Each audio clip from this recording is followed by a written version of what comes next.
আসসালামু আলাইকুম রহমতুল্লাহ। প্রিয় দর্শক, 19তম শিক্ষক নিবন্ধনের বিজ্ঞপ্তি সম্পর্কে যা জানা গেল। প্রিয় দর্শক, চলতি বছরের 19তম শিক্ষক নিবন্ধন বিজ্ঞপ্তি প্রকাশ করা হতে পারে। শিক্ষক নিবন্ধনের মৌখিক পরীক্ষা চলাকালীন এই বিজ্ঞপ্তি প্রকাশ করা হতে পারে।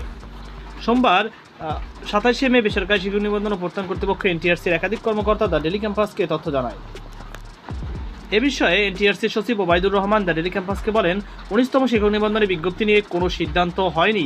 আমাদের পরিকল্পনা হলো চলতি বছরের মধ্যে 18তম নিবন্ধনের কার্যক্রম শেষ করা। আমরা চেষ্টা করব 18তম নিবন্ধনের মৌখিক পরীক্ষা চলাকালীন 19তম নিবন্ধনের বিজ্ঞপ্তি প্রকাশ করার। প্রসঙ্গত, বেসরকারি শিক্ষা প্রতিষ্ঠান শিক্ষক নিয়োগের যোগ্যতা অর্জন করতে হয় শিক্ষক নিবন্ধন পরীক্ষার মাধ্যমে। 2005 সালের প্রতিষ্ঠার পর এখন পর্যন্ত 18টি নিবন্ধন বিজ্ঞপ্তি প্রকাশ করেছিল এনটিআরসি।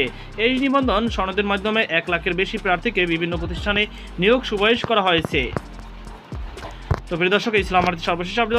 আপনার কোনো মতামত থেকে থাকলে অবশ্যই কর্মকে জানাবেন। সকল বাধা থাকলে আলোচনা এই পর্যন্ত। আল্লাহ হাফেজ।